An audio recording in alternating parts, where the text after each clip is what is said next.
Shalom. Call hello, Yahweh Bashem Shai by Hashem Rakakadash. Double honors unto the apostles and the elders. Salutations to all my fellow laborers doing this work in truth and sincerity, risking their lives and their freedom to do so. Now more so than ever, to the scattered elect that are scattered around the four corners of the earth, that be like unto the speckled bird, the Israelite foreigners, and to the Aqua that are listening and learning. To you, I say Shalom. This is your brother Malcolm from the branch of the Great Millstone here in Chicago, coming at you another lesson in truth.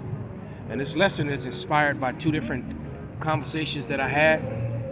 One with an Ishmaelite this morning, and yesterday, and one with the Issacharite this morning. And it just, and I was like, wow, man, this is crazy. The world has no answers. As a matter of fact, that will probably be the name of this. The world has no answers. And and this Ishmaelite, she's pretty sharp as far as book knowledge, but her mindset, because she was a Muslim, she believed in the Bible, because I don't know if most of you are aware that Muslims supposedly believe in the Bible, but they really don't.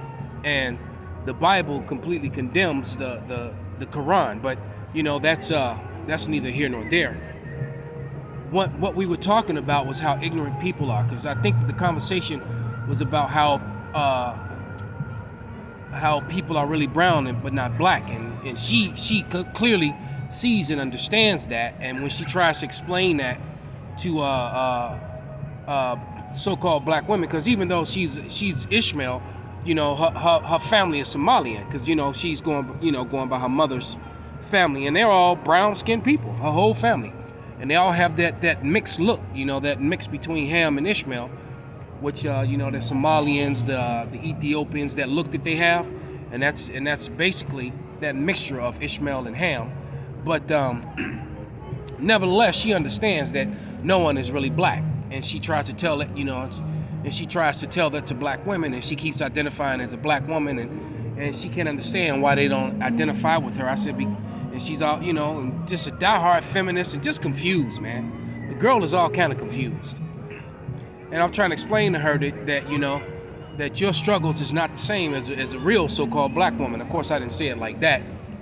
But nevertheless, when it came to something as simple as understanding this color of your skin, how someone's skin is visibly brown, but yet they still call themselves black. And that, we both marvel at that. And she said, with unlimited resources of information, Americans in general don't know their ass from their mouths. And I started laughing because I thought to myself, actually I didn't think to myself. I said, you know what? You're right. You are so right. The average American, they don't know their ass from their mouth. Because she's lived abroad, she's been to Africa, she's been to Europe, and she's been to these different places. So she has a perspective that the average American does not have, especially the so-called Negro in America. All right? Because, the average American Negro doesn't go all over the world unless they're in the military, They just don't travel like that, like we used to. All right? We were the world's first world travelers and things of that nature, but, the way history is written, you would never know that.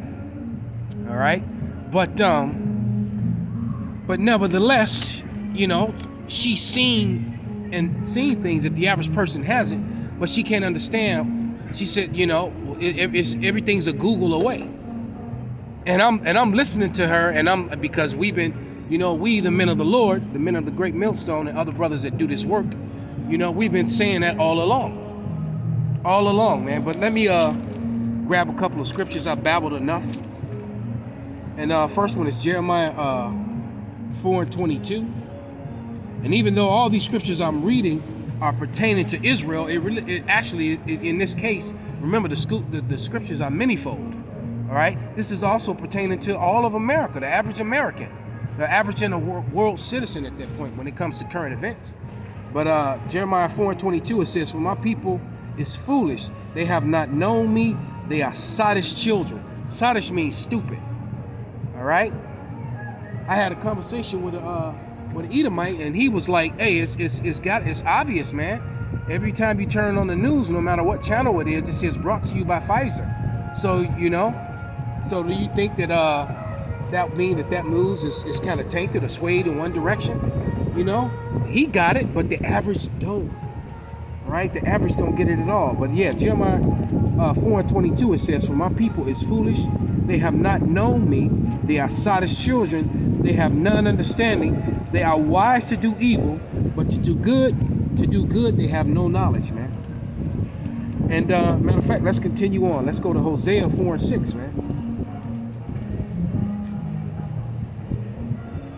This is Hosea 4:6, and it reads, "My people are destroyed for the lack of knowledge. Because thou hast rejected knowledge, I will also reject thee, that thou shalt be no priest to me. Seeing that thou hast forgotten the law of thy power, I will also forget thy children." So, you know, here in America, man, a lot of children of so-called Negroes, Latinos, Native Americans are about to perish, man. All right? And there's a lot of heathens out here, but I'm also surrounded by a lot of Israelites. I got Issacharites behind me to the left, and I got Judites behind me to my right. They're out here, but they're, you know, are they going to take heed? Are they going to listen? No, they're going to call themselves Hispanic and Black. Even when you present the information to them, they're still going to call themselves that. All right? Let's go to Isaiah.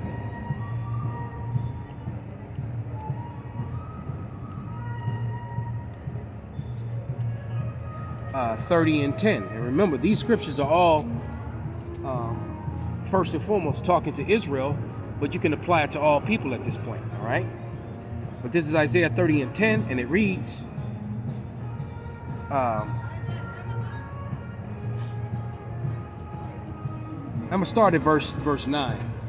And it said that this is a rebellious people, lying children that will not hear the law of Yahweh, would say to the seers, meaning the prophet, "See not," and to the prophets, "Prophesy not unto us right things, speak unto us smooth things, prophesy deceits."